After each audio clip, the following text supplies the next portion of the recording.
Hey, what's going on, Dragon Ballers? Welcome back to another video. This time we have a little bit of a different video. I was scrolling through my Facebook feed today, and I saw this link to a survey that asks, why do you play or enjoy card games? And I thought this would be a really cool video to do, just like me answering a survey. I haven't gone through the survey yet or submitted like an answer to the survey yet, so I thought it'd be cool to just like go through it and talk about the different game points, assuming that these questions are like relatively, like insightful about like why people play card games. I think it'd be cool to like maybe send out some of my feedback on why I play card games. So I figured we'd go through it together real quick before we do start this survey. I'll leave a link for it in the description down below so you guys can fill it out if you'd like. And as always, guys, if you enjoy awesome Dragon Ball Super content, definitely consider hitting that like button and hitting that subscribe button across with TCG. It'll help us help you guys in terms of getting you guys awesome Dragon Ball Super content. So with that out of the way, let's get through this survey. So it's titled, why do you play or enjoy card games? Well, I have several different reasons for that. Let's go through what the questions ask and I'll kind of talk about it. So, do you believe the better player should win all the time? Now, so the options are yes, no, a majority of the time, and I like the variance so anyone can win. So I don't think it's yes. I don't think it's no. No, because like if the better player never won, no one would play the game. If it was 100% luck based, I don't think anyone would really be into playing card games for a competitive purpose. And I don't think it's yes because there is variance in card games. That is a thing. I do believe that Dragon Ball is pretty low variance out of most of the major card games, which helps a lot with this, but there is still variance. There is still Saki draws your opponent can get on you, so I don't think the better player is going to win all the time. I think the better player will win a majority of the time. I definitely don't think that variance causes anyone to win. I don't think that's the case at all because, like I said, if it was just a crapshoot, if it was just like a dice roll to see who would win, I don't think many people would actually be very interested in playing the game. So I'm going to go with the majority of the time on that one. Do you enjoy a card game due to having every game hopefully being different? I guess it's talking about like in between games, like every matchup. I personally like every matchup to be different. I hate tier 0 formats. So let's see what the options are. Yes, I like every game to be different. No, I enjoy a card game due to my deck building and making my strategies work. These seem like similar answers, sort of.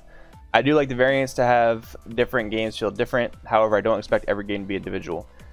This is more the realistic answer. I do enjoy the variance, but every game will be different. There is a meta. There are decks that are just going to be at the top of the competitive scene, but I mean, I guess my personal answer would be yes, I like every game to be different. I've said it before on this channel, like if I had it in my own perfect way, like I would go into a regional and I play a different deck every round. I think it would just keep the game much more interesting. I think it just makes it more fun for me personally, but I also don't typically mind when there's like a 3, 4, 5 deck format. I don't necessarily mind that either, but I would like every game to be different. Just my personal thing. It's more fun for me. Not rational on anyone who likes tier 0 formats or anyone who likes triangle formats. I like that type of style. With the success of esports, specifically Hearthstone, how do you feel about this changing of the future? So disclaimer, I know next to nothing about Hearthstone. I know just a little bit about how it's played and like that it's actually very highly RNG based as far as I've been told by friends that play. So let's see what the options are. I don't like playing online. I like the interactive side of the game. That is definitely up my alley. I don't mind testing online. However, I don't like playing competitively online. That is also up my alley. I'm indifferent to playing online or in person. That is not for me. I enjoy playing online and would prefer that. So I don't particularly enjoy playing online. I do it because you have to get a feel for what the cards do before they come out and before they are physical copies of cards. You need to know what the decks do just so you have like the best playtesting possible. So I guess I'll go with the second answer because I'd much rather 100% prefer to play with cards in my hand, but I understand that you need to play test online, and I definitely don't want to play any type of card game online competitively. I'd just so much rather play with the real cards. Just the feel of it, just like the shuffling in the hands, like the comfort of it. It feels very different online, especially like just having your hand laid out for you. It's very strange to me. But it's not like, yeah, whatever. When comparing something like Magic, which enables you to play any card in any faction in comparison to Hearthstone, which limits what you can play depending on which character you play, what do you prefer? So personally, I like in Dragon Ball how you can like take a color pool for the most part, unless it's archetype restricted, which some cards in this game definitely need to be archetype restricted. But I do like how you can kind of mix color pools and just create really cool synergistic decks like that. So let's read the options. I prefer Magic for its ability to have such a vast selection for deck building. I enjoy limited structure as I feel it's more balanced. I am indifferent between the two. So I'm definitely going to go with I prefer Magic for its ability to have a vast selection. I don't play Magic very often at all, but I definitely prefer like just being able to put together a unique deck. That's like one of my favorite parts of the game is deck building.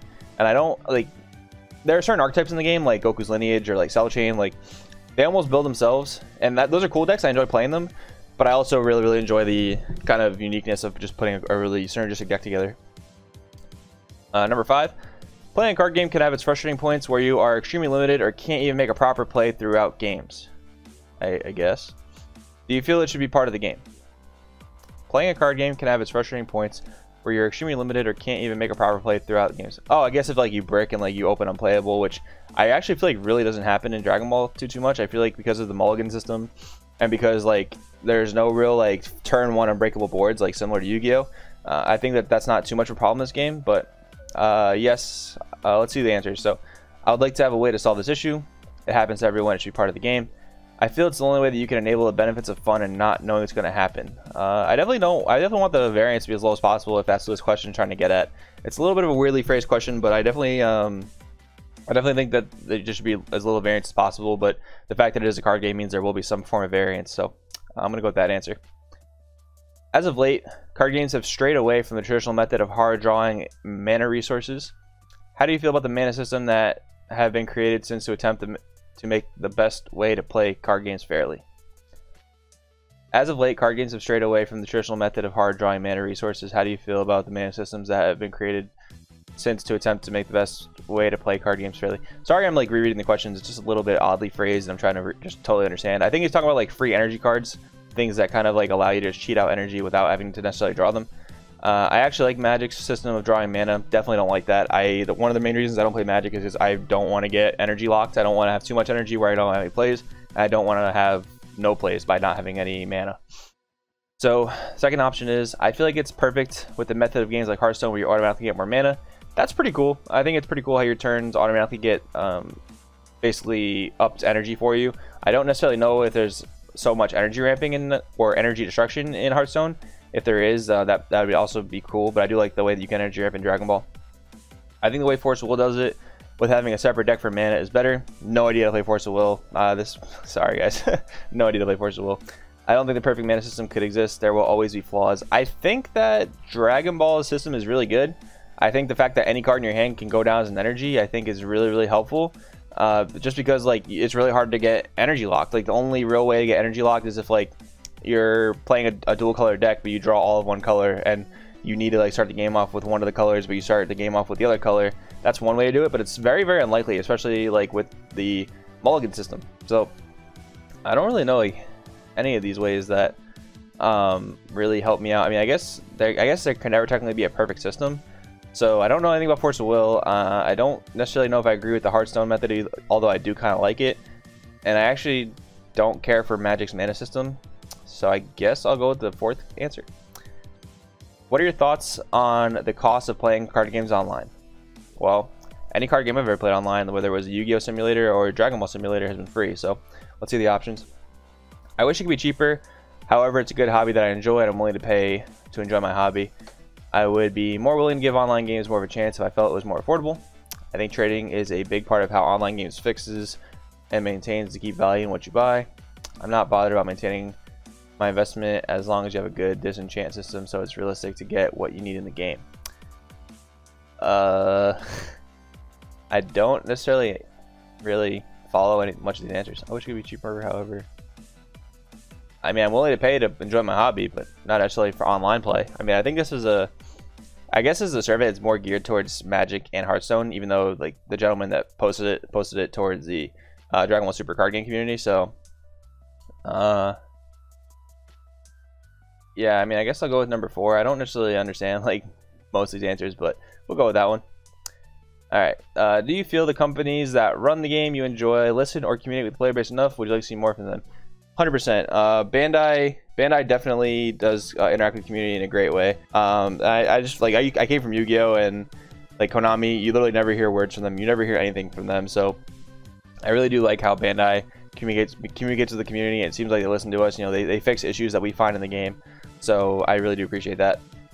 Finally, any comments or anything that you feel like I've missed you would like to elaborate on? I would appreciate if you kind of like clear up your phrasing, like make the questions a little more clear. But besides that, I mean, this is an interesting survey. I mean, you have to ask yourself all the time, like, why do you enjoy card games? What is it that attracts you to this hobby? Is it just the fact that you're strictly a competitor? Is it the fact that you love deck building? Is it the fact that your favorite characters are on the face of these cards? It could be so many different things that attract you to play card games. And honestly, you have to ask yourself that every once in a while, like, what are you doing playing this card game? Why are you doing it? Like, if it's to make pure profit, a lot of times that's not going to be the best reason to do that. It's really hard to make like pure profit on card games. And if it's like, if you really enjoy it, it's like fun casual hobby, that's amazing. All the power to you.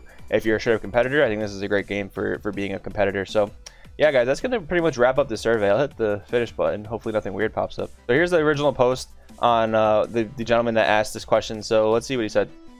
Approved by admin, my teammate, Trey Faircloth. What up? I'm currently doing a questionnaire about why people play and enjoy card games. I'm trying to get it from all card game communities, get the fairest overview from the data, and would be extremely appreciative if any of you guys could fill it out for me. Obviously, mana in this game is different from the standard, but I'm assuming that most of you will understand what it's like from other card games anyway. Thanks if you can do it, and no worries if you can't. So yeah, I mean, definitely from a Magic perspective for sure. But yeah, that was pretty interesting, guys. Let me know what you guys think about the responses, my responses, down in the comments below. Let me know why you guys play or enjoy card games. I really am interested to know like why different people decide to play this game, whether you're casual, whether you're just ultra competitor, whether you enjoy deck building, whether you just love every single card that has sell on it. Like, just let me know why you guys play card games. If you guys want, you can join our Discord community down in the description below as well. We just talk about everything Dragon Ball Super related, so definitely give that a shot. It's really, really great community. It's super active, just super chatful, which is really awesome. You can get some advice on your decks down there as well. That being said, thank you guys so much for watching. My name is Joey. This is Carlson TCG, and I'll see you next time.